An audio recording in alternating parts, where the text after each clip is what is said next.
feel like we're all under the notion that women are treated equally as men. I mean, I can't imagine anybody would come out and say, I believe that women should be treated in an inferior fashion. For the most part, no. Not really.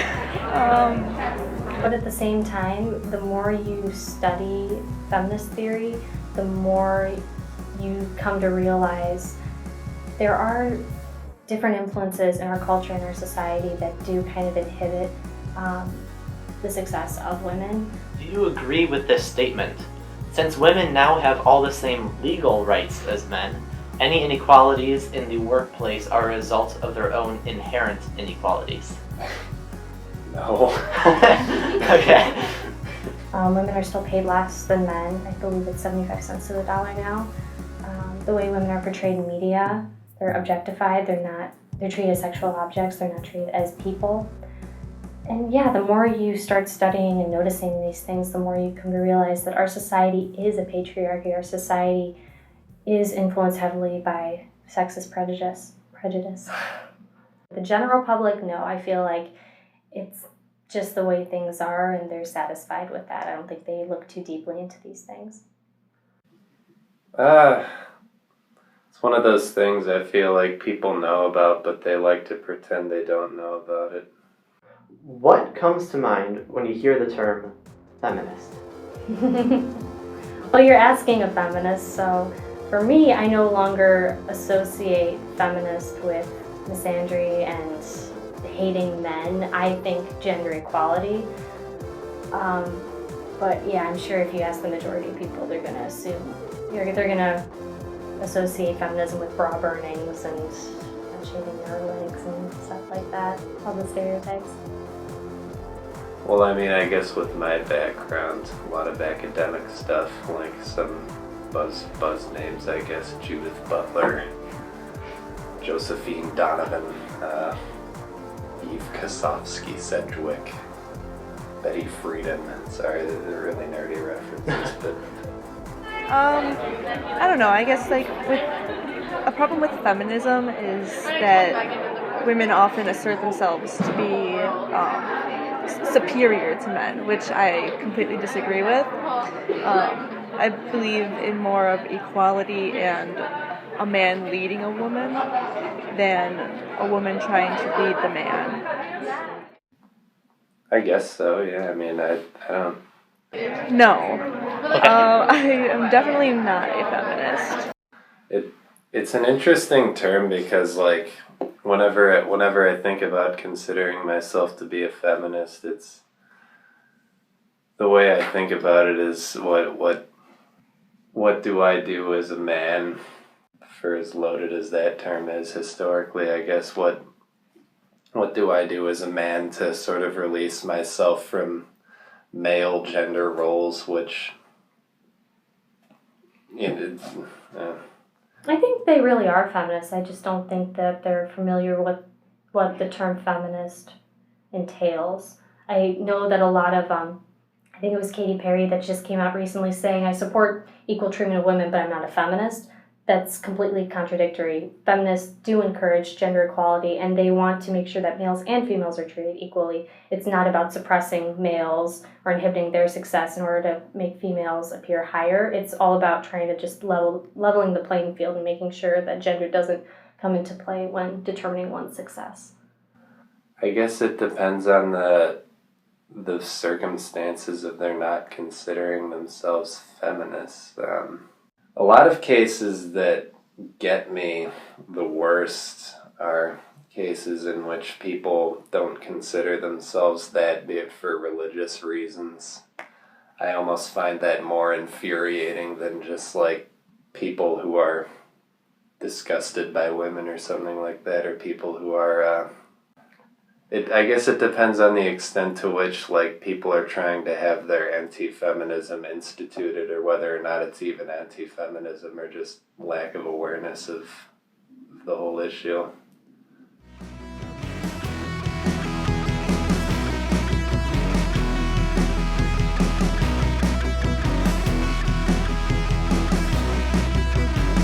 I have not. The Bechtel test is a test that has been modified since it was first proposed by Alison Bechtel in her comic strip, Dykes to Watch Out For. The Bechtel test consists of 3 criteria. In order to pass, a film must have 2 named female characters. The 2 named female characters must talk to each other. And finally, their conversation has to involve something other than a man.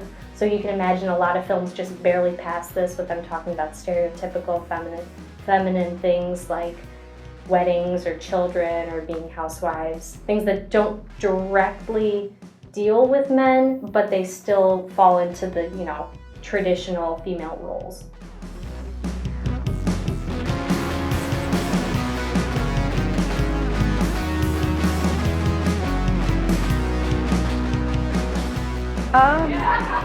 I don't like that because I think that it's putting these restrictions, or not even restrictions, it's requirements,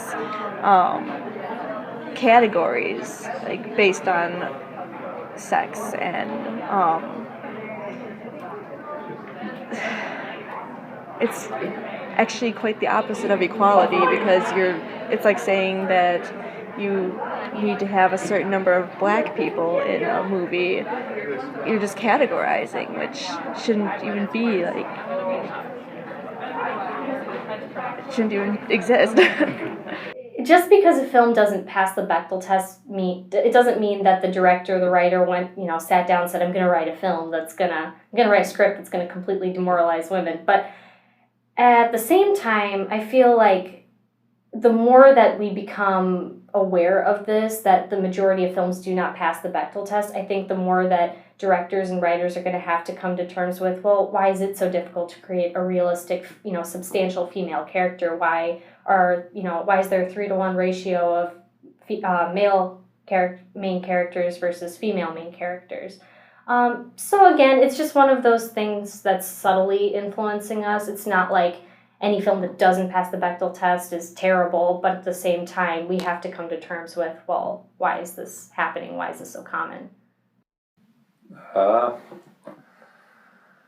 a fan of Sweden, and I think that's pretty cool, just as long as it doesn't turn into some kind of censorship type deal. It's one thing to call people out for their prejudices, and if a film happens to be not good in the light of this test, it's one thing just to say that, but I guess I hope they don't start to force the whole process, I guess you could say. Would you like to see a rating system like this implemented in the United States? I would. I think that'd be interesting, considering that I believe we are, the largest producer of films in the world, so I think that would be helpful and encourage more women to get into filmmaking. No. Yeah, that'd be kind of cool. It would piss a lot of people off, which would be fun to see. But again, just as long as it doesn't become like a instituted, legalistic sort of thing. Overall, like I said before, I feel like it's going to help people realize that this is a problem. I think they'll come to terms with, hey, women aren't being portrayed accurately in the media, or they're not being given enough representation. So I think that, overall, I think it'd be a positive influence on us, and hopefully we'll see more women working behind the camera instead of acting in front of it, because the majority of directors, writers, producers are male. I think it's 15% of women that are involved in those roles. Have you ever been in a situation where someone made a sexist remark or some sort of sexist joke around you? Yes, the short answer is yes. Happens a lot. All the time. I mean, they're pretty funny, but... How did you react? Okay, so I have not really labeled myself as a feminist until earlier this year, because, again, I was under a misconception of what a feminist was exactly. And I noticed that the more you joke about things like that, the more trivialized the issues become, and the more it sort of subtly influences how we think. And what's interesting is that a lot of the people that tell me sexist jokes are women. And that surprises me. Anything that really degrades women or men, for that matter, really shouldn't be tolerated. I mean, yeah, it depends on the severity of the joke. I don't know. I don't think it's like a huge deal. I think that we're in the press, like,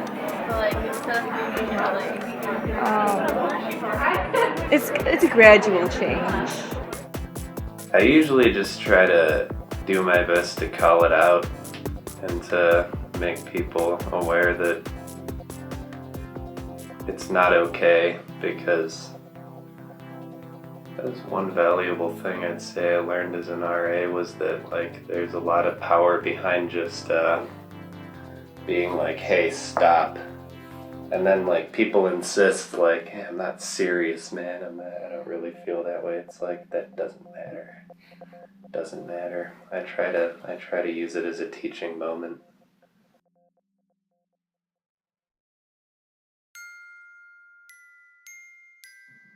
Oh yeah. Yeah, I mean, I guess probably won't say any names, but it's just the restaurant I work at back home. I mean, the two like head guys there's the manager and owner's son. Like, he's the son of the owner and he's the manager of the restaurant. And then there's the head chef, and they're just a couple of like, oh my god, they're just a couple of like 1950s blue collar men who take no small amount of fun in just belittling all of the women who work there. I mean, it seems innocent sometimes, but it sometimes gets as extreme as, like, I mean, I've heard the C word thrown around pretty maliciously, but... Actually, yes. Okay, so baseball and softball, obviously different sports. Certain people will disagree, but my freshman year in high school, like it was my dream to be the first girl in Major League Baseball, and I went to all these like practices for tryouts for the boys baseball team, and they wouldn't let me try out. And I love baseball, love it, but I don't know, they made me try out for the softball team because I was a girl, and they wouldn't let me play baseball. One thing that's really important to notice, and it goes off of how women are portrayed in media, is the concept of straw feminism. Have you heard of the straw man or straw person? I guess it's more PC. The straw person fallacy. It's basically where you take your opponent's idea and you build up a weaker version of that argument, and then it's easier to attack. So what you see in a lot of TV shows, especially TV shows that feature a strong, independent female main character, things like Veronica Mars, shows like that, Powerpuff Girls even, what they'll do is they'll introduce a character who explicitly states, I'm a feminist. But the thing is, the feminist in the show usually doesn't last for more than a few episodes, and she's portrayed as the villain, interestingly enough. And the reason that the media does this is to provide a contrast with, well, you can be a strong, independent woman like the main character, but you can't be a feminist. They're on complete opposite ends of the spectrum. Our main character, she's not a feminist, so she's level-headed, she's intelligent, she is very rational. Feminism is this crazy, extremist stance on politics and social equality, and they're all about hating men and trying to, I don't even know. I mean, some of these shows get really ridiculous, but my favorite example is probably the Powerpuff Girls. This is a reference that's probably a little outdated, but there's a character who tries to convince the girl, I forgot her name. I think she's like called Femme Fatale or something like that, but she's the crazy feminist supervillain who's trying to get the girls to see gender equality everywhere. But the thing is, when you look at what she says, they actually are true. But then what happens is the girls take it the wrong way, and they suddenly become crazy, men-hating superheroes. And again, what she says is, that women are treated inferiorly to men in our society, which is true. How most superheroes usually derived from a previously, from a previous superhero that's male, like Supergirl, Batgirl, things like that. It's the infantilization. They're not called woman, they're called girl. And it's sad because then you see these girls, like, especially since Powerpuff Girls is marketed towards a younger audience, you see these girls being influenced by these ideas saying, well, you can be strong and independent, but don't be a feminist. I think they're trying to make sure that term becomes obsolete slowly, because more and more people, especially a lot of the people that I talk to, say, yeah, I'm all for gender equality. I think women should be treated the same as men, but I'm not a feminist. I think it's due to the influence of the media in creating this dichotomy of strong independent women, crazy feminists. So. Okay. And then are there any final comments that you would have just on the subject at large, or? Well, I guess so. Just for a lot of men who don't quite know how they could participate in feminism, I guess I could say it's really just a matter of just as much as for women, it's largely a matter of trying to free themselves from traditional gender roles. There's just as many roles that men ought to free themselves from. And so it's not necessarily a matter of just only helping women up into the world of men, but also just, I feel like, kind of dissolving that traditional world of men entirely. Sort of stepping down, so to speak. All right, great. Well, thank you very much. Yeah. All right, perfect. That was awesome. I'm really tired. It's all good. That was really great, actually.